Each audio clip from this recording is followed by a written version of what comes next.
మీరు మాతో ఏదైతే మాట్లాడబోతున్నారో దాన్ని మేము జాగ్రత్తగా గ్రహించి ప్రభా మా జీవితానికి అన్వయించుకుంటూ సహాయం చేయండి. మీరే తద్వారా మహిమ పొందమని ఇక్కడ చేరి ఉన్న ప్రతి ఒక్కరిని కూడా మీ వాక్యం ద్వారా దయతో దర్శించమని నిష్ప్రయోజకుడైన నన్ను కూడా మీ కృపలో జ్ఞాపకం చేసుకుంటే పరిశుద్ధ పరిస్థితులు బలపరిచి ప్రభా వాడుకొని మహిమ పొందమని మా రక్షకుడైన యేసుక్రీస్తు మహిమ గల నామములో ప్రార్థన చేస్తున్నాము తండ్రి. ఆమేన్.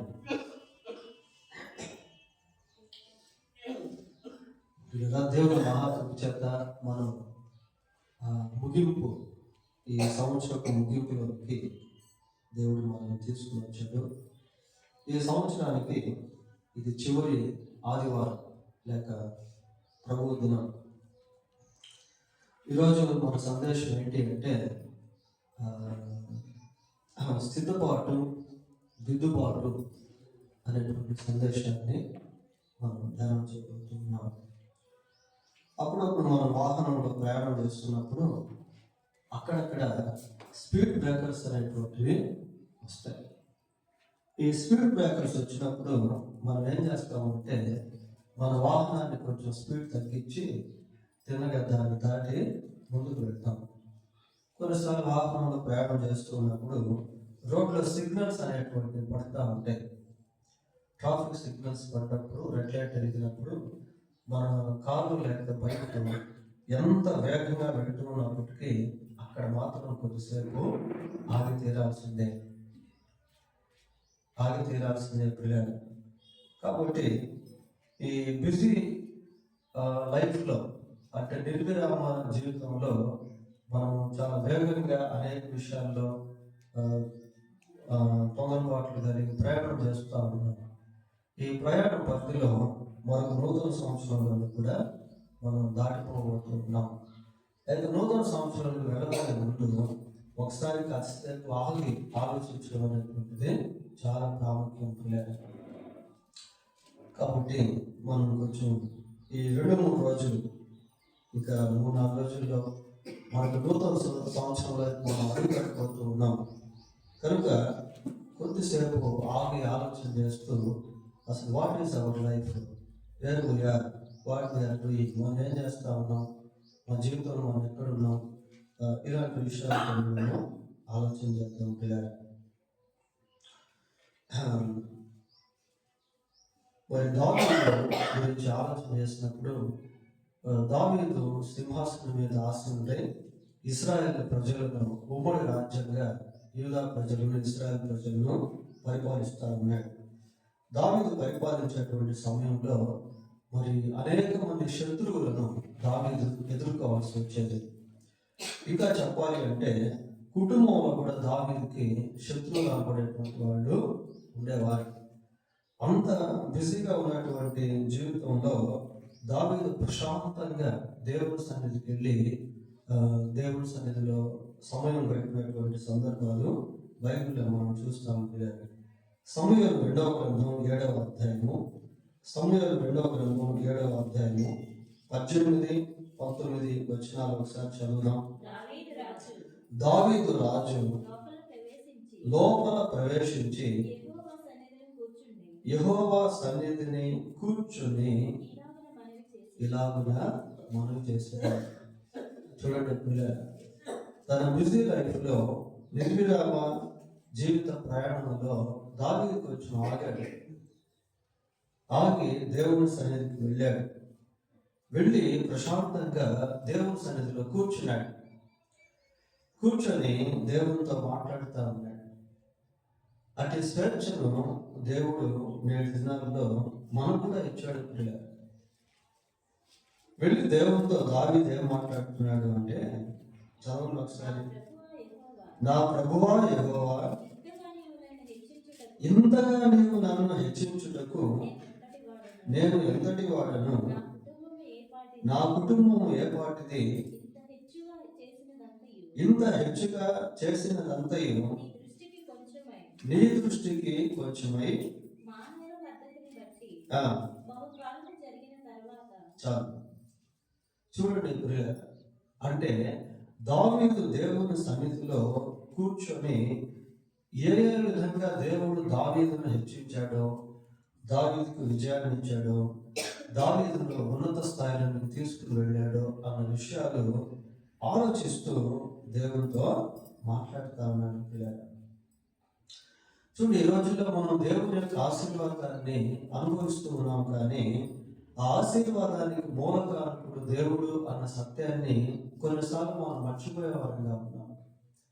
మన అభివృద్ధికి దేవుడే కారకుడు అన్న సత్యాన్ని మనం గుర్తించలేనటువంటి వారంగా ఉన్నాం. వీళ్ళు ఎప్పుడైతే మనం దేవుణ్ణి మూల కారకుడిగా చేసుకోమో అక్కడ నేను, నాది, నాకు అనేటువంటి అహం పనిచేస్తా ఉంటుంది. అహం పనిచేస్తా ఉంటుంది. ఫర్ ఎగ్జాంపుల్ నెబుకద్నెజర్ అనుకున్నాడు, ఇదిగో ఈ బబులోను సామ్రాజ్యం నాది, దీన్ని నేను కట్టించాను, ఇది నా వైభవంతో ఇట్లాగా తన గురించే తాను ఆలోచిస్తూ వచ్చాడు రాజు. కానీ ఈ రాజు డిఫరెంట్. దావీదు రాజు ఇక్కడ ఒక ప్రత్యేకమైనటువంటి విధానంలో ఉంటున్నాడు. దేవుని సన్నిధికి వెళ్ళి మరి దేవునితో మాట్లాడుతూ ఇంతగా హెచ్చించుటకు నేను ఏపాటి వాడును అంటున్నాడు. ఆ ఇంతగా అనేటువంటి దాంట్లో దావీదు బహుశా ఎన్నో విషయాలు జ్ఞాపకం చేసుకుని ఉండవచ్చు పిల్లలు. కనుక నూతన సంవత్సరంలోనికి అడుగు పెట్టబోయే ముందు మనం దేవుడు చేసినటువంటి కార్యాలను జ్ఞాపకం చేసుకుంటూ కొద్ది సమయం లేక ఒక ప్రత్యేకమైనటువంటి సమయాన్ని కేటాయించుకొని ఏర్పాటు చేసుకొని దేవుడి సన్నిధిలో గడపడం అనేటువంటిది చాలా ప్రాముఖ్యం. 22వ వచనాన్ని చదివితే ఏముందో చూడండి అక్కడ. కాబట్టి దేవా యెహోవా నీవు అత్యంతమైన ఘనత గలవాడవు, నీ వంటి దేవుడు ఒక్కడును. He is praising God. దేవుణ్ణి స్తుతిస్తా ఉన్నాడు, దేవుణ్ణి స్తుతిస్తా ఉన్నాడు, దేవుడు చేసిన మేలులను జ్ఞాపకం చేసుకున్నాడు. అంతేకాకుండా దేవుణ్ణి ఆరాధిస్తా ఉన్నాడు. దేవుణ్ణి ఆరాధించుట అనేటువంటిది అది కృతజ్ఞతకు సూచన. దేవుణ్ణి ఆరాధించుట అనేటువంటిది that is the greatest privilege for us to glorify God, to praise God. దేవుణ్ణి ఆరాధించుట అనేటువంటిది దేవుడు మనకి ఇచ్చినటువంటి గొప్ప భాగ్యము. మొదటిగా తన గురించి ప్రార్థన చేసుకున్నాడు, తన జీవితంలో దేవుడు చేసినటువంటి మేలులను జ్ఞాపకం చేసుకున్నాడు. రెండవదిగా వాటన్నిటిని బట్టి ప్రభువుని ఆరాధిస్తా ఉన్నాడు. ఒక మంచి ప్యాటర్న్ స్పెండింగ్ God's presence, దేవుడి సన్నిధిలో గడిపే ఒక మంచి నమూనాను ఇక్కడ మనము చూస్తా ఉన్నాం పిల్లలు. మొదటిగా తన జీవితంలో దేవుడు చేసినటువంటి కార్యాలను జ్ఞాపకం చేసుకున్నాడు. రెండవదిగా ప్రభువును స్తుతిస్తా ఉన్నాడు, ఆరాధిస్తా ఉన్నాడు. మూడవదిగా 25వ వచనం చదవండి. దేవా యెహోవా నా కుటుంబమును గూర్చి నీవు సెలవిచ్చిన మాట. He is remembering about his family. దావీదు తన కుటుంబమును గురించి దేవుని సన్నిధిలో జ్ఞాపకం చేసుకుంటా ఉన్నాడు పిల్లలు. సంవత్సరాంతంలోనికి మనం వచ్చాం, ఎన్నో కార్యక్రమాలను మనం కలిగి ఉన్నాం. ఈ మధ్య గ్రామంలో క్రిస్మస్ పండుగ, సంబరాలు, కొత్త బట్టలు, పిండి వంటలు, బంధువులు, ప్రయాణాలు, ఇలాంటివన్నీ చోటు చేసుకున్నాయి. ఇక నూతన సంవత్సరానికి అడుగు పెట్టబోయే ముందు కొంచెం దేవుని సన్నిధిలో సమయాన్ని గడపడం, దేవుని సన్నిధిలో మనల్ని మనం జ్ఞాపకం చేసుకోవడం, దేవుని సన్నిధిలో మన కుటుంబం గురించి జ్ఞాపకం చేసుకోవడం. ఆ అధ్యాయాన్ని మనం చదివినట్లయితే దావీదు తన కుటుంబం గురించి ఎన్నో విషయాలు మాట్లాడాడు. నీ దాసుని కుటుంబం నిత్యం నీ సన్నిధిలో ఉండినట్లు నీవు దాన్ని ఆశీర్వదించుము అన్నాడు. మన కుటుంబంలో సంతోషం లేకపోతే రాబో నూతన సంవత్సరంలో we can't be happy. మనం సంతోషంగా ఉండలేము. So we must pray for our families. కాబట్టి మన కుటుంబాల కొరకు మనము దేవుని సన్నిధిలో ప్రార్థన చేయాలి. పిల్లల కొరకు, భార్య కొరకు, భర్త కొరకు, తల్లిదండ్రుల కొరకు జ్ఞాపకం చేసుకోవడం. పిల్లలు దావీదు తన కొరకు ప్రార్థన చేసుకుంటున్నాడు, దేవుని ఆరాధిస్తున్నాడు, తన కుటుంబం కోసం ప్రార్థన చేస్తున్నాడు. ఇప్పుడు తనకంటూ దేవుడు ఒక బాధ్యతను అప్పగించాడు. ఏంటి ఆ బాధ్యత అంటే, ప్రజలైనటువంటి ఇశ్రాయేలీయులు ఒక రాజ్యము, డేవిడ్ ప్రొఫెషన్, దావీదు యొక్క వృత్తి లేక ఉద్యోగము ప్రజలను పరిపాలించుట. కాబట్టి ఏం చేశాడంటే 23వ వచనం ఒకసారి, నీ జనులకై వారిని నీవు విమోచించినట్లును, నీకు ఖ్యాతి కలుగునట్లును, నీ జనులను బట్టి ఈ దేశమునకు భీకరమైన మహాకార్యములను చేయనట్లును దేవుడు అయిన నీవు ఐగుప్తు దేశంలో నుండి ఆ జనుల వశంలో నుండి వారి దేవతల వశంలో నుండి నీవు విమోచించిన ఇశ్రాయేలీయులను నట్టి నీ జనుల వంటి జనము లోకమునందు మరి ఎక్కడ ఉన్నది. వీళ్ళ ఇశ్రాయేలు ప్రజలను గురించి దేవుని సన్నిధిలో మాట్లాడుతూ ఉన్నాడు. ఇశ్రాయేలు ప్రజలను పరిపాలించేటువంటి దావీదు రాజు ప్రజల కోసం ప్రార్థన చేస్తున్నాడు. ప్రజలను ప్రభువుకు జ్ఞాపకం చేస్తా ఉన్నాడు. వారు చేసేటువంటి పని, ఉద్యోగము, వ్యాపారము, వాటిలో ఉన్నటువంటి కస్టమర్స్ వేర్ వి కెప్ట్ అస్, దేవుడు మనం ఎక్కడైతే ఉంచాడో అక్కడ ఉన్నటువంటి వారి కొరకు ప్రార్థన చేయడం. ఎవరి మధ్య మనం పనిచేస్తా ఉన్నాము, ఎవరిపై మనకు అధికారాన్ని దేవుడు ఇచ్చాడో, లేక ఏ అధికారుల క్రింద మనం పనిచేస్తా ఉన్నామో వారి నిమిత్తం దేవుని సన్నిధిలో కొంత సమయం గడపడం. బైబిల్లో ఒక మాట ఉంటుంది, నీవు దేశం కొరకు చేసే ప్రార్థన నీకు క్షేమాన్ని కలిగిస్తుంది. కనుక ప్రియులారా, మరి నూతన సంవత్సరంలో పెట్టబోయే ముందు దేవునితో కొంత సమయాన్ని గడిపి అందులో మన గురించి, మన కుటుంబాల గురించి, తర్వాత మనకు సంబంధించినటువంటి వారిని గురించి ప్రార్థన చేయడం, దేవుని స్తుతించడం అనేటువంటిది ఒక మంచి ప్రక్రియ. పోతే రెండవదిగా యెహోషువ గ్రంథం 7వ అధ్యాయం, యెహోషువ గ్రంథం 7వ అధ్యాయము 2-3 వచనాలు ఒకసారి చదువుకుందాం. యెహోషువ, మీరు వెళ్ళి దేశమును వేగు చూడని చెప్పి బేతేలు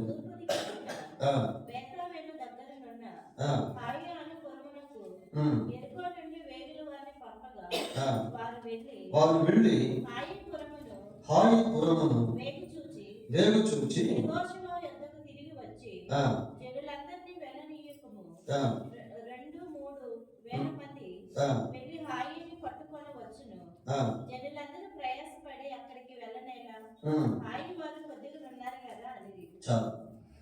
యెహోషువ కాలంలో జరిగినటువంటి సంఘటనను ఇక్కడ మనము చూస్తా ఉన్నాం.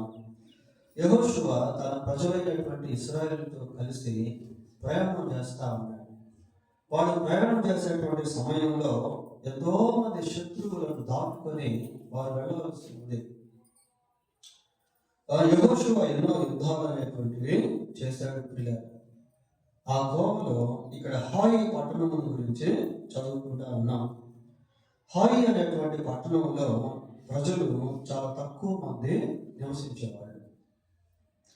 యెహోషువ ఆ పట్టణాన్ని వేగు చూసేదానికి ప్రజలను పంపించినప్పుడు వాళ్ళు వచ్చి అన్నారు, అయ్యా మరి పట్టణంలో ప్రజలు కొద్దిమందే ఉన్నారు కాబట్టి మనం అందరం వెళ్ళాల్సిన పని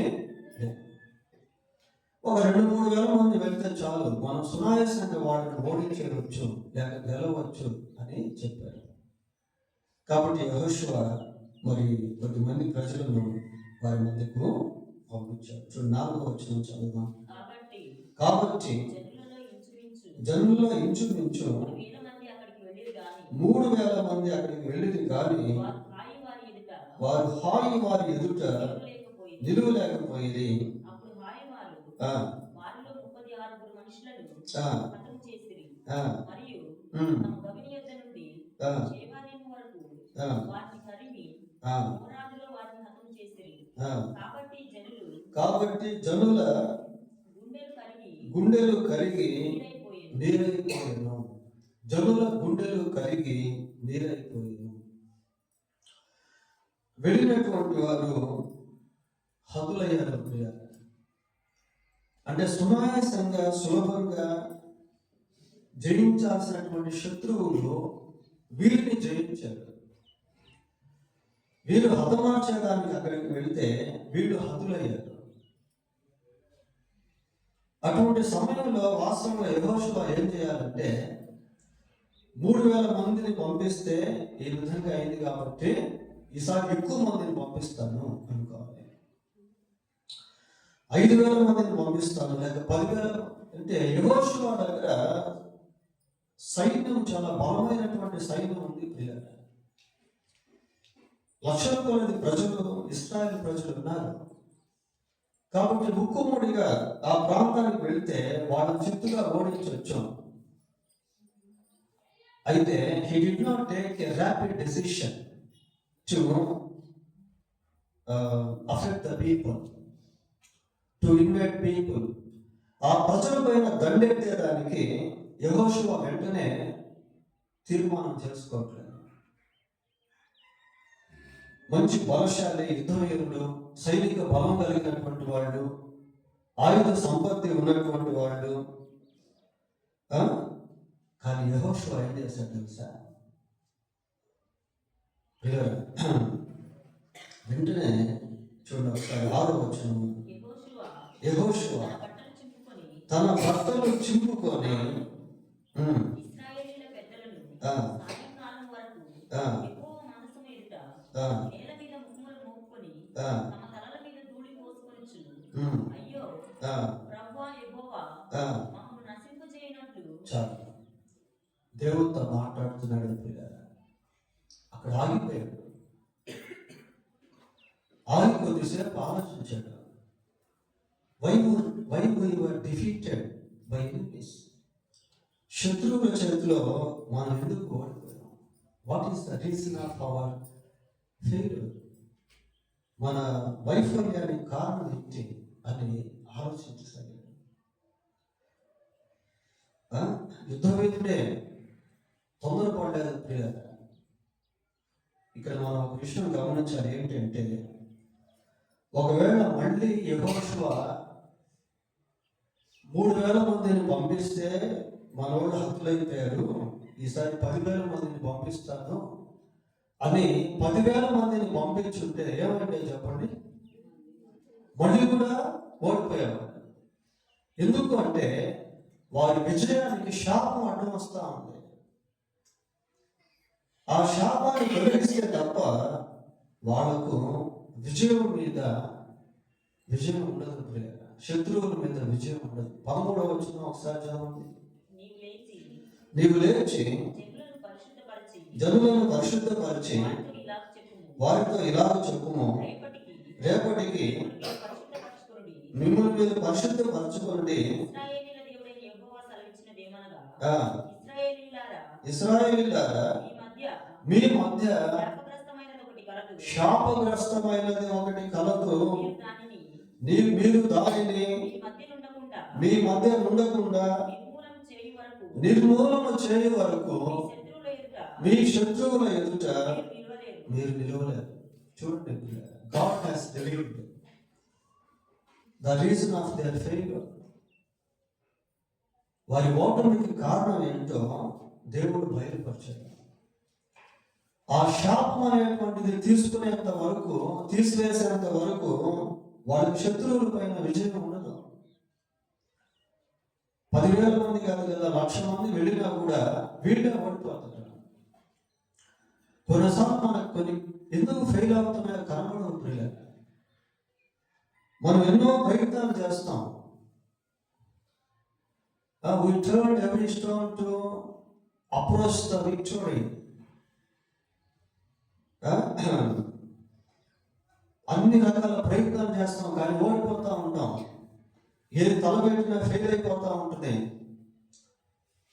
మన శక్తిని ఉపయోగిస్తాం, జ్ఞానాన్ని ఉపయోగిస్తాం, ధనాన్ని ఉపయోగిస్తాం, అవసరమైతే ఇతరుల యొక్క రికమెండేషన్స్ కూడా వాడుకుంటాం.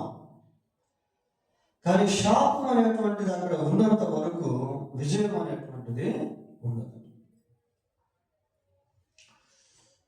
ఉండదు ప్రియారు. అయితే మనకు తెలియదు ఆ విషయాలు. ఎందుకు ఈ ఓటమి, ఎందుకు ఈ అపజయం, ఎందుకు ఈ నష్టం, ఎందుకు ఈ వ్యాధి, ఎందుకు ఈ శ్రమ, ఎందుకు ఈ నిందలు? Sometimes we don't know the bitter situations or circumstances. కొన్నిసార్లు ఆ స్థితిగతుల గురించి మనకు తెలియదు.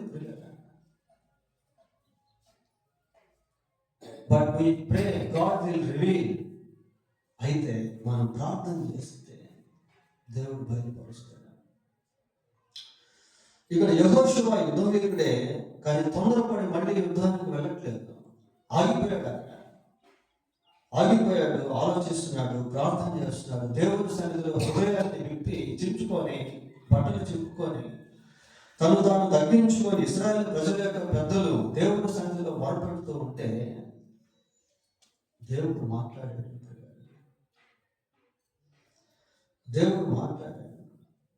కనుక దేవుని సన్నిధిలో ఆగి ఆలోచించడం అనేది చాలా ప్రాముఖ్యం. కొన్నిసార్లు మనలో ఉద్రేకాలు పనిచేస్తూ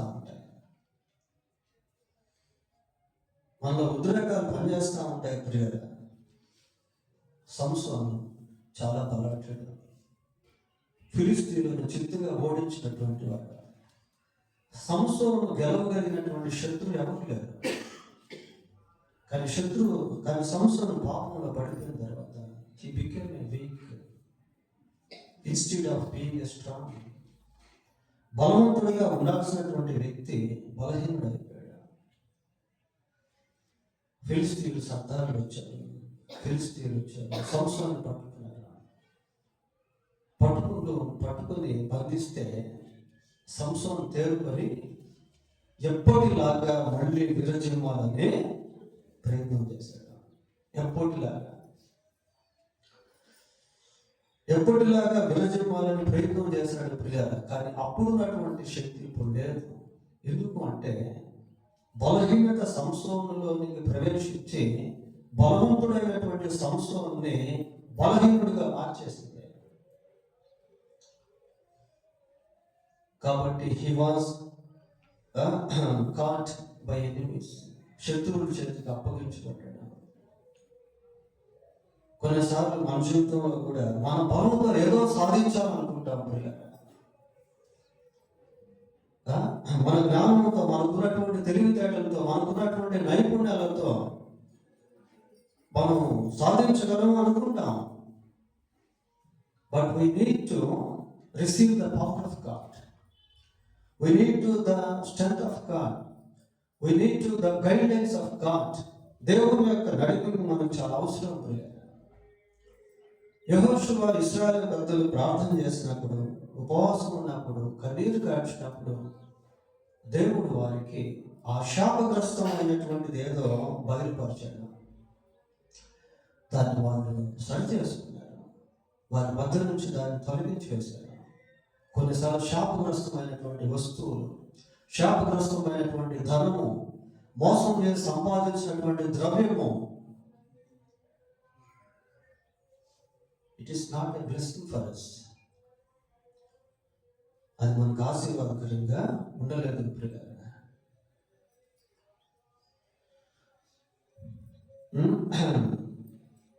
ఆ శాపాన్ని వాడు తొలగించి వేసినప్పుడు మళ్ళీ అదే హాయి పట్టణానికి దేవుడు పంపించాడు. 8:1 చదవండి.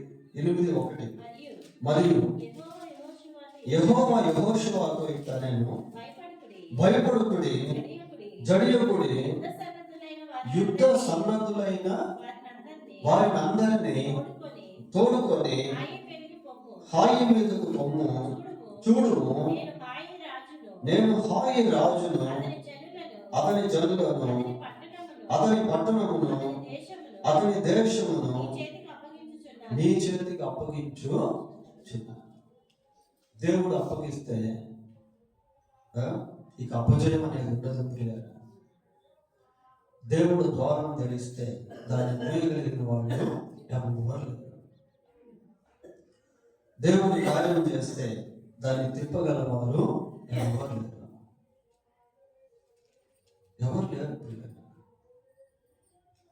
కాబట్టి విజయాన్ని అనుగ్రహించేటువంటి దేవుని వైపు మనం చూసినప్పుడు ఎక్కడైతే ఓడిపోయామో అక్కడ మళ్ళీ గెలిచేవారుగా ఉంటాం. అక్కడ దేవుడు మళ్ళీ మనల్ని గెలిపించేవాడుగా ఉంటాడు. పడిపోయిన స్థితిలోనే ఉండక దేవుడు మనల్ని లేవనెత్తాడు. ఒకవేళ ఈ సంవత్సరంలో మనం ఇటువంటి అపజయాలు ఎక్కడైనా చూసామేమో,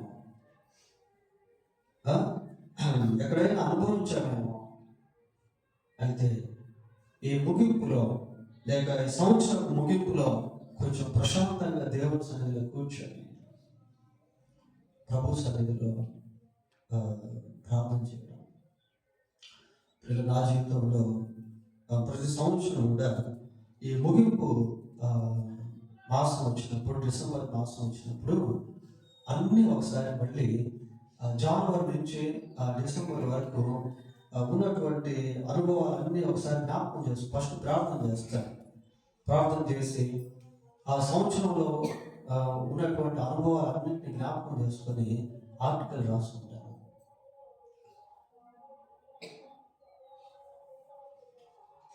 ప్రతి సంవత్సరం ఒక ఆర్టికల్ అనేటువంటిది రాయడం నాకు అలవాటు ప్రియారు. ఇది 2023 బులెటిన్ 2023, 24 కూడా ఉంది, అది ఎక్కడ పెట్టాను. 25 కూడా రాశాను, ఇంకా అది ప్రింట్ అవుట్ తీయలేదు. ఈ బులెటిన్లో లేక నివేదికలో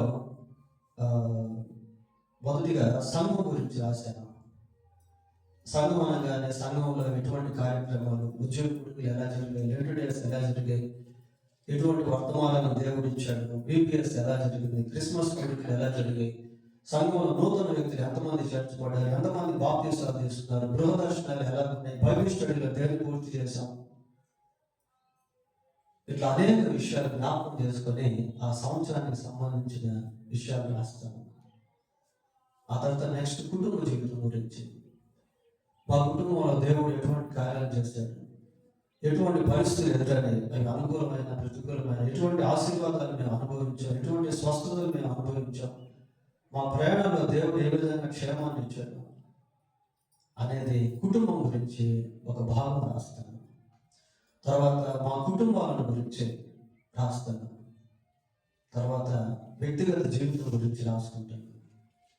వ్యక్తిగత జీవితంలో నేను దేవునితో ఎలా జీవించాను, నా ప్రార్థన లైఫ్ ఎలా ఉంది, ఎన్నిసార్లు ఉపవాసాలు ఉన్నాను, ఎటువంటి అనారోగ్యంతో గురయ్యాను, ఎక్కడెక్కడ పడిపోయాను, దేవునికి విరోధంగా జీవించాను, దేవునికి ఇవ్వాల్సింది ఇచ్చానా లేదా, ఇట్లా వ్యక్తిగత జీవితంలో పరిచయం గురించి ఇవన్నీ కూడా రాసుకుంటాను. ఇలా రాసుకొని ఎప్పుడైనా ఇట్లాంటి వాటిని చదువుకున్నప్పుడు నా మటుకు నేను ఎంతో బలపరచబడతాను.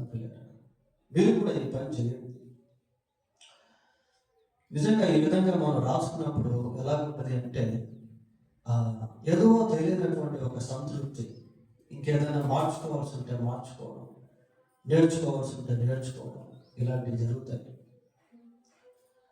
So examining our selfs in God's presence, in the light of God's presence, దేవుని యొక్క సన్నిధి కాంతిలో మనల్ని మనం పరిశీలించుకుంటా అనేది చాలా ప్రాముఖ్యం. చూడండి, దావీదు ఎంతో నిర్విరామ పనుల్లో ఉన్నప్పటికీ కొంత సమయాన్ని దేవుని సన్నిధిలో పెట్టి ఏర్పాటు చేసుకొని తన గురించి, కుటుంబం గురించి, ఇశ్రాయేలు ప్రజల గురించి దేవుని సన్నిధిలో ప్రార్థన చేశాడు, దేవుని స్తుతించాడు. పరాజయంలో యెహోషువ తొందరపడి ప్రయాణం చేయక అక్కడ ఆగిపోయాడు. ఆగిపోయి ఆ అపజయానికి కారణం ఏంటో దేవుని సన్నిధిలో కనుక్కొని మళ్ళీ విజయాన్ని సాధించాడు. మూడవదిగా యోహాను రాసిన మొదటి పత్రిక 3వ అధ్యాయం యోహాను రాసిన మొదటి పత్రిక 3వ అధ్యాయం 20వ వచనాన్ని చదువుకుందాం. దేవుడు మన హృదయము కంటే అధికుడై సమస్తమును ఎరిగి ఉన్నాడు కనుక మన హృదయము ఏ విషయములలో మన యందు దోషారోపణ చేయును ఆయా విషయములలో ఆయన ఎదుట మన హృదయములను సమ్మతిపరచుకును. ప్రియుల, ఈ వాక్యము చదివిన విన్న మనకు మాత్రమే తెలుసు. లోకంలో చాలా మందికి ఈ వాక్యం తెలియదు. ఈ వాక్యం ఎంత అద్భుతమైన వాక్యము అంటే, ఈ అపరాధ భావన నుండి మనకు విడుదలిచ్చేటువంటి వాక్యం. మన హృదయము మన పైన ఏం చేస్తుంది? మన పైన దోషారోపణ చేస్తామన్నమాట. ఏ విషయాలలో అనుంది కదా అక్కడ, ఏ విషయాలలో మన హృదయము మన మీద దోషారోపణ చేస్తుందో అనేది మనం గుర్తించాలి.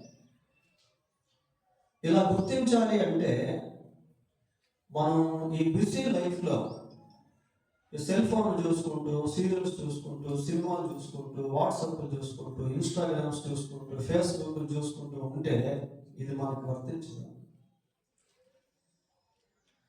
లేదా వాళ్ళు అంటున్నారు, వీళ్ళు అంటున్నారు, వాళ్ళ గురించి ఏంటి, వీళ్ళ గురించి ఏంటి అని మనం ఇతరుల గురించి ఆలోచిస్తూ ఉంటే ఇది మనకు వర్తించదు. ఫస్ట్ మన గురించి మనం ఆగి, మన హృదయం మన విషయంలో ఏ విషయాల్లో దోషారోపణ చేస్తూ ఉందో కాసేపు ఆగి ఆలోచన చేయాలి. చాలా ప్రాముఖ్యం తెలియాలి. ఎందుకు అంటే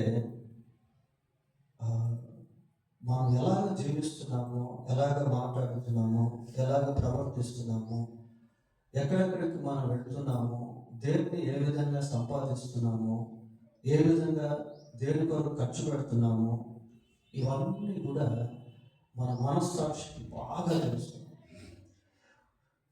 మనం రహస్యంగా ఉన్నప్పుడు, లేక ఒంటరిగా ఉన్నప్పుడు మన క్రియలు ఎలా ఉన్నాయి, మన చూపులు ఎలా ఉన్నాయి.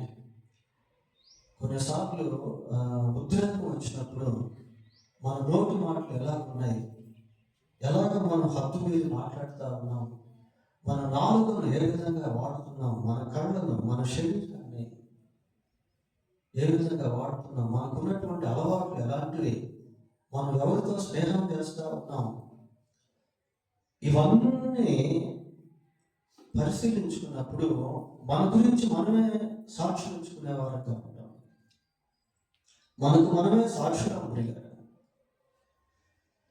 మన హృదయము దోషారోపణ చేస్తుంది అంటే అది ఏదో it is not a fake are Wake, అదేదో ఒక అస్పష్టమైనటువంటిది కాదు, అది నకిలీ కాదు ప్రియులారా. మన జీవితం ఎలాగైతే ఉంటుందో మన హృదయం అదే విధంగా సాక్షిస్తుంది,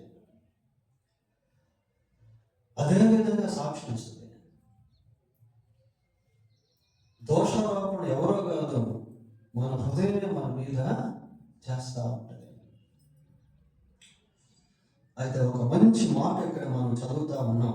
ఈ హృదయం కంటే అధికుడు దేవుడు అంటున్నారు. అంటే హృదయాన్ని అధిగమించినటువంటి వాడు దేవుడు. అట్టి దేవుణ్ణి మనం కలిగి ఉన్నాం. అట్టి దేవుణ్ణి మనం కలిగి ఉన్నాం. ఏ విషయాల్లో మన హృదయం దోషారోపణ చేస్తూ ఉందో ఆయా విషయాల్లో ఎవరితో ఎవరితో ఏం రాస్తామన్నమాట సమ్మతిపరుచుకున్నాము. ఏ విషయాల్లో మన హృదయం దోషారోపణ చేస్తూ ఉందో ఆయా విషయాల్లో ఎవరితో మనం సమ్మతిపరచుకోవాలంట? దేవునితో సమ్మతిపరచుకోవాలంట.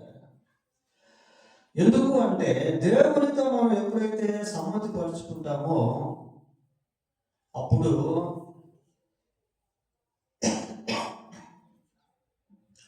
మంచు వలేని దోషాలను ఎగిరిపోజేస్తాడు. పాపములను ఆయన తుడిచివేస్తాడు ప్రియులారా. మన దోషములను బట్టి ఆయన నలుగగొట్టబడెను. So he paid for our translations. మన దోషాలకు ఆయన వెల చెల్లించాడు ప్రియులారా. So we have a hope to be sanctified by God. దేవుని చేత పరిశుద్ధపరచబడేటువంటి నిరీక్షణ మనకు కలదు. లోకానికి లేదు ఈ నిరీక్షణ. పోలీస్ స్టేషన్కి వెళ్తే అక్కడ చాలా మంది నేరస్తులు ఉంటారు. కొద్దిమంది నేరస్తులకి ఒక నేరం కాదు, 10-15 నేరాలు ఉంటాయి. ఆ నేరాలు అట్టే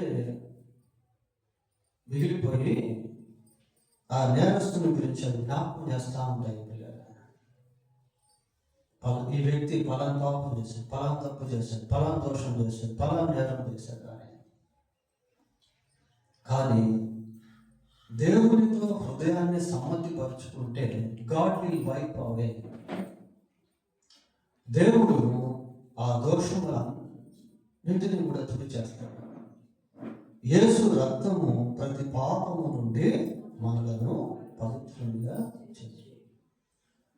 ఈ పాత రోత హృదయంతో నూతన సంవత్సరంలోనికి అడుగు పెడితే ఆ సంవత్సరం కూడా పాత సంవత్సరం లాగే ఉండిపోతుంది.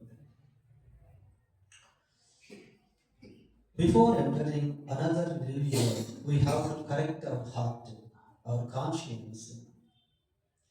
నూతన సంవత్సరంలోనికి ప్రవేశించబోయే ముందు మన మనస్సాక్షి, మన హృదయాన్ని శుద్ధి చేసుకోవాలి. యెషయా గ్రంథం 1వ అధ్యాయం 18వ వచనాన్ని చదువుతున్నాం. యెహోవా ఈ మాట సెలవిచ్చుచున్నాడు, రండి మన వివాదము తీర్చుకొందుము. మీ పాపములు కెంపు వలె రక్తము వలె ఎర్రనివైనను, అవి హిమము వలె తెల్లబడును. కెంపు వలె ఎర్రనివైనను, అవి గొర్రెబొచ్చు వలె తెల్లని వగును. దేవుడు మాట్లాడుతున్నాడు, రండి మన వివాదము తీర్చుకుందాం. దేవునికి విరోధంగా మనం జీవించడం వల్ల దేవునికి మనకు మధ్య వివాదం అనేది ఏర్పడింది. We can't argue with God because we are sinners. మనం పాపం చేసినటువంటి వాళ్ళం కనుక దేవునితో మనం వాదించలేము వదిలేరు. So we must compromise with God. We must reconcile with God. కాబట్టి దేవునితో సమాధాన పడాలి. రండి మన వివాదము తీర్చుకుందుము. మీ పాపములు రక్తము వలె ఎర్రనివైనను, అవి హిమము వలె తెల్లని వగును. We can't sanctify ourselves. మనకై మనము శుద్ధీకరించుకోలేము.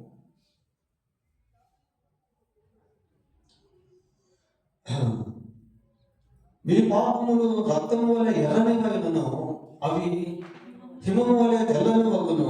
కెంపు వలె ఎర్రనివైనను, అవి గొర్రెబొచ్చు వలె తెల్లని వగును. పోలికతో సహా దేవుడు మాట్లాడుతున్నాడు. అంటే అంతగా దేవుడు మనల్ని శుద్ధీకరిస్తాడు.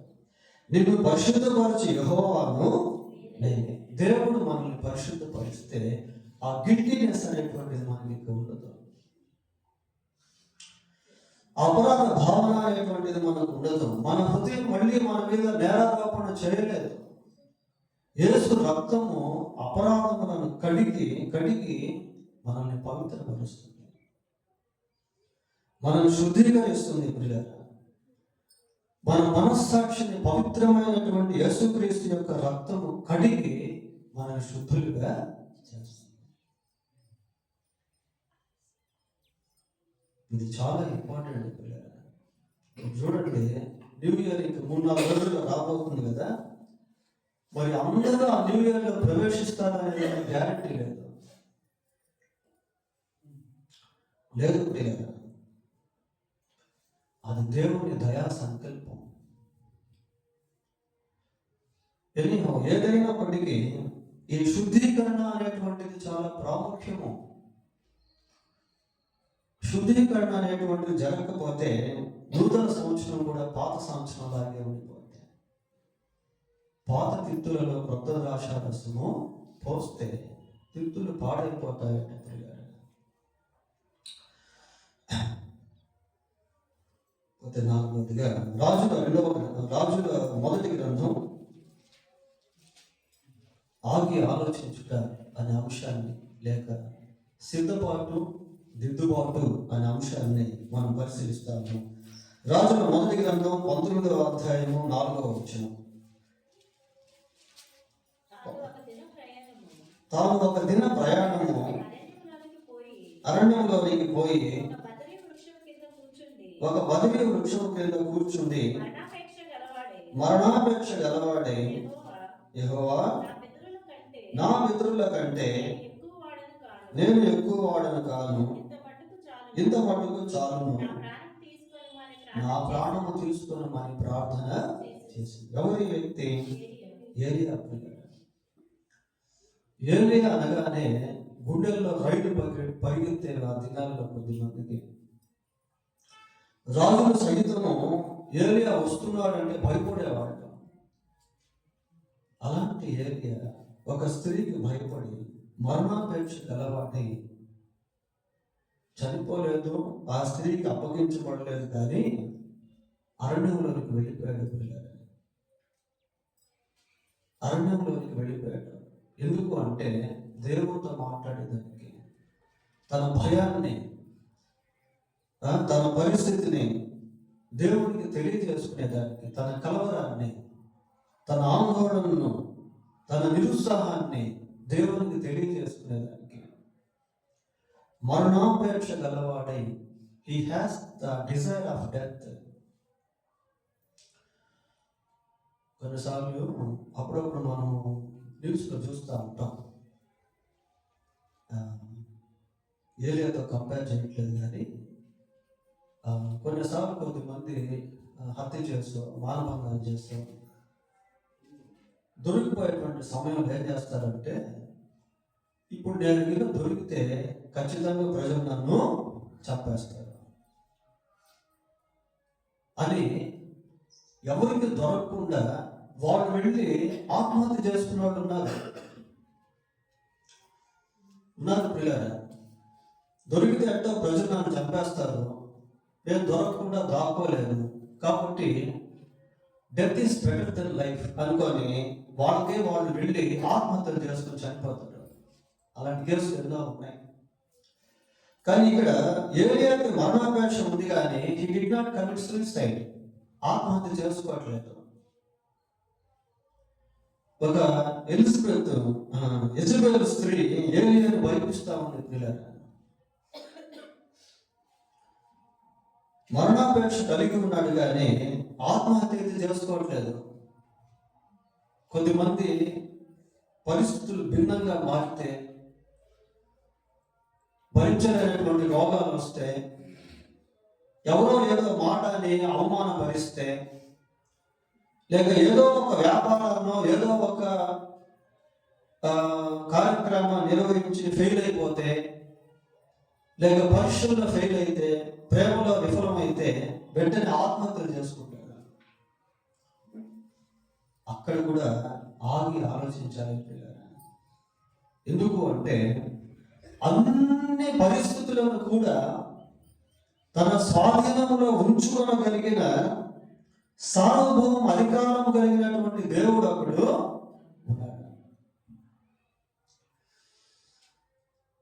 దేవుడు సార్వభౌమ అధికారం కలిగినటువంటి వాడు ప్రియులారా. హీ కెన్ కంట్రోల్ ఎవ్రీథింగ్, సమస్తాన్ని అదుపు చేయగలిగినటువంటి వాడు.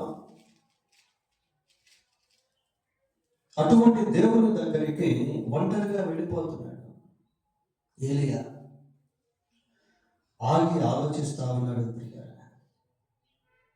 అక్కడ ప్రార్థన చేసి అక్కడే ఉన్నాడు.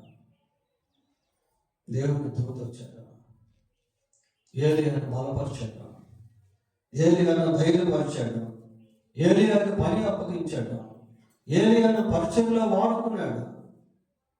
ఆ భయం ఎట్టుపోయిందో తెలియదు, ఆ నిరుత్సాహం ఎటుపోయిందో తెలియదు, మరణాపేక్ష ఎటుపోయిందో తెలియదు. చివరికి మరణం చూడకుండానే ఏలియా వెళ్ళిపోయాడు. ఎంత గొప్ప దేవుడో చూడండి పిల్లల. We can't imagine in what kind of way God works. దేవుడు ఏ విధంగా పనిచేస్తాడో మనకు తెలియదు. కానీ మన ఆందోళనలు, మన భయాలు, మన నిరుత్సాహాలు ఇవన్నీ దేవునికి అప్పగిస్తే గాడ్ విల్ టర్న్, దేవుడు అన్నింటినీ కూడా మార్చేస్తాడు. గాడ్ విల్ టర్న్ ఎవ్రీథింగ్, సమస్తాన్ని దేవుడు మారుస్తాడు. కాబట్టి ఒకవేళ ఈ సంవత్సరంలో మనల్ని ఇంకా భయం ఏదైనా వెంటాడుతూ ఉంటే, ఏదైనా కలవరం వెంటాడుతూ ఉంటే, అప్పుల బాధ అయినా, శత్రు భయమైనా, పిరికితనమైనా, whatever it may be, అది ఏదైనప్పటికీ సరే మన జీవితంలో వెంటాడుతూ ఉన్నట్లయితే పరిష్కరించగలిగినటువంటి వాడు, బలపరచగలిగినటువంటి వాడు, ధైర్యపరచగలిగినటువంటి వాడు, సార్వభౌమ అధికారం కలిగినటువంటి దేవుడు ఒకడు మనకున్నాడు అన్న సత్యం మనం మర్చిపోకూడదు. ఏలియాకి దేవుడు ఎవరో ఏలియాకి తెలుసు. అందుకే సవాలు ఇస్తాడు, యెహోవాయే దేవుడు అయితే ఆయన్ని ఆరాధించండి, బయలు దేవుడు అయితే వారిని ఆరాధించండి. So he challenge who is God among the people of Israel. తమ దేవుడిని ఎరుగువారు బలం కలిగి గొప్ప కార్యములు చేయుదురు. అటువంటి దేవుడిని మనం కలిగి ఉన్నాం కనుక ఆగి ఆలోచించి దేవుడి సన్నిధిలో మన భారాలు, మన చింతలు, మన వేదనలు ఇవన్నీ కూడా ఆయనకి అప్పగించి, ఆయన మిమ్మల్ని గురించి చింతించున్నాడు కనుక మీ చింత యావత్ ఆయన మీద వేయడం. కొద్ది చివరిగా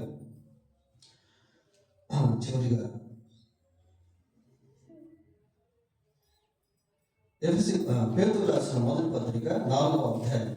పేతురు రాసిన మొదటి పత్రిక 4వ అధ్యాయం 3వ వచనం. 4వ అధ్యాయం 3వ వచనం. మనము పోకిరి చేష్టలు, దురాశలు, మద్యపానము, అల్లరితో కూడిన ఆటపాటలు, త్రాగుబోతుల విందులు, చేయదగని విగ్రహ పూజలు మొదలైన వాటి యందు నడుచుకొనొచ్చు అన్యజనుల ఇష్టము నెరవేర్చుచుండుటకు గతించిన కాలము చాలు. ఒక కాలం గురించి మాట్లాడుతున్నాడు. ఈ కాలంలో ఎలా ఉన్నాము అనే దాని గురించి తెలియజేస్తా ఉన్నాడు. పోకిరి చేష్టలు, దురాశలు, మద్యపానము, అల్లరితో కూడిన ఆటపాటలు, త్రాగుబోతుల విందులు, చేయదగిన విగ్రహ పూజలు మొదలైన వాటి యందు నడుచుకొనొచ్చు అన్యజనుల ఇష్టము నెరవేర్చుటకు. అన్యజనుల ఇష్టం నెరవేర్చుటకు మనం నెరవేర్చాల్సింది దేవుని ఇష్టం కానీ అన్యుల ఇష్టం కాదు పిల్లలు. So compromising devotional life, godly life with the pagan people, దేవుని ఎరగిన వారితో రాజీ పడి జీవించేటువంటి భక్తి జీవితం. God has chosen you after the world. You are a unique person. దేవుడు మనల్ని లోకంలో నుండి ఏర్పాటు చేస్తున్నాడు. మనం ప్రత్యేకమైనటువంటి జనాంగం ప్రియులారా. మనలో అల్లరితో కూడిన ఆటపాటలు ఉంటే, తాగుబోతులు విందులు ఉంటే, తాగుబోతులుగా జీవిస్తూ ఉంటే, చేయదగిన విగ్రహ పూజలు చేస్తూ ఉంటే, అన్ని సంబంధమైనటువంటి ఆచారాలు ఆచరిస్తూ ఉంటే, ఇక్కడ అంటున్నాడు గతించిన కాలము చాలు. ఏనాటి కీడు ఆనాటికి చాలు. ఇట్లాంటి వాటిలో ఉంటే రాబోయే నూతన సంవత్సరం కూడా అలాగే ఉంటుంది. కాబట్టి we need to seek a newness in the new year. నూతన సంవత్సరం ఒక నూతనత్వాన్ని పొందుకునేటువంటి వారంగా మారాలి. ఎఫెసీ పత్రిక 5వ అధ్యాయం 14వ వచనం. ఎఫెసీ పత్రిక 5వ అధ్యాయం 14వ వచనం. అందుచేత నిద్రించుచున్న నిద్రించుచున్న నీవు నీవు మేల్కొని మేల్కొని మృతుల్లో నుండి మృతుల్లో నుండి లేము. లేము. నిద్రించుచున్న నీవు మేల్కొని మృతుల్లో నుండి మృతుల్లో ఉన్నట్లయితే ఆ న్యూనెస్ అనేది మనం అనుభవించలేము. పిల్లరా, బ్రతుకున్నటువంటి చేప ప్రవాహానికి ఎదురెత్తుంది, కొట్టుకుపోయేదిగా ఉండదు. చచ్చిపోయినటువంటి చేప ప్రవాహంలో కొట్టుకుపోతుంది. క్రీస్తు నీ మీద ప్రకాశించునని ఆయన చెప్పుచున్నాడు. దినములు చెడ్డవి కనుక మీరు సమయమును పోని యొక్క సద్వినియోగము చేసుకొనొచ్చు. అజ్ఞానుల వలె కాక జ్ఞానుల వలె నడుచుకున్నట్లుగా జాగ్రత్తగా చూచుకోండి. ఇందు నిమిత్తము మీరు అవివేకులు కాక ప్రభు యొక్క చిత్తమేమిటో గ్రహించుకొనుడి. మరియు మద్యముతో మత్తులై ఉండకుడి, దానిలో దుర్వ్యాపారము కలదు. చాలు, ఆత్మపూర్ణులై ఉంటుంది. It should be our life. ఇది మన జీవితం ప్రియులారా. ఈ విధంగా మనం ఉండాలని దేవుడు కోరుకుంటాము. ఇంకా అనేకమైనటువంటి విషయాలు ఉన్నాయి. అయితే 5 విషయాలు మాత్రం మనం పరిశీలన చేసాం. నూతన సంవత్సరంలోనికి అడుగు పెట్టబోతూ ఉన్నాం. ఈ సంవత్సరానికి ఇదే ముగింపు ఆదివారం లేక ప్రబోధనం కనుక ఈ దిద్దుబాటు అలాగనే సిద్ధపాటు అనేటువంటిది మనకు ఎంతో అవసరం. దేవుడు తన వాక్యాన్ని దీవించుగాక. ప్రార్థన చేసుకుందాం. ఒక్క నిమిషం అందరూ ప్రార్థన చేసుకోండి. 5 విషయాలు ఈ సందేశంలో మనం విన్నాం. మన అపజయానికి కారణం ఏదో ప్రభువుని అడిగి తెలుసుకుందాం. మన హృదయం ఏ విషయాల్లో దోషారోపణ చేస్తూ ఉందో దాన్ని గుర్తించి ప్రభువుతో సమాధాన పడతాం. దేవుడు మన జీవితంలో చేసిన మేలు, మన కుటుంబాల్లో చేసినటువంటి మేలు జ్ఞాపకం చేసుకుంటూ ప్రభువును ఆరాధిద్దాం. ఇంతగా హెచ్చించుటకు నేను ఏ పాటి వాడును అని దావీదు తన యొక్క అభివృద్ధిని గురించి మాట్లాడతాను. ఒకవేళ ఆర్థికపరమైన అభివృద్ధి లేకపోవచ్చేమో, కానీ దేవుడు నీకు ఇచ్చిన ఆయుష్, దేవుడు నీకు ఇచ్చిన సమాధానం, దేవుడు నీకు ఇచ్చిన సంఘ సహవాసం, పరిశుద్ధుడైన మా దేవా మీకు వందనాలు, స్తోత్రాలు. రాబో నూతన సంవత్సరంలో ప్రవేశించబోయే ముందు కొద్ది సమయం ఈ సంవత్సరం గురించి మీ సన్నిధిలో ప్రశాంతంగా కూర్చొని ప్రార్థించేవారు, మిమ్మల్ని స్తుతించేవారు, మా జయాపజయాలను గురించి ఆలోచించేవారుగా ఉండటం కృపదయించండి. రానున్న నూతన సంవత్సరంలో నూతన తీర్మానంతో అడుగుపెట్టే కృపదయించమని ప్రార్థిస్తున్నాను. విన్న ఈ సందేశం మాకందరికీ దీవెనకరముగా చేయమని మా రక్షకుడైన యేసుక్రీస్తు పరిశుద్ధమైన నామములో ప్రార్థన చేస్తున్నాము తండ్రి. ఆమేన్. అందరూ లేచి నిలబడి ఒక పాట పాడుతూ ఉండగా మరి కాళ్ళు తీయబడతాయి. అందరు లేచి నిలబడి ఒక పాట పాడుతున్న సమయం కాళ్ళు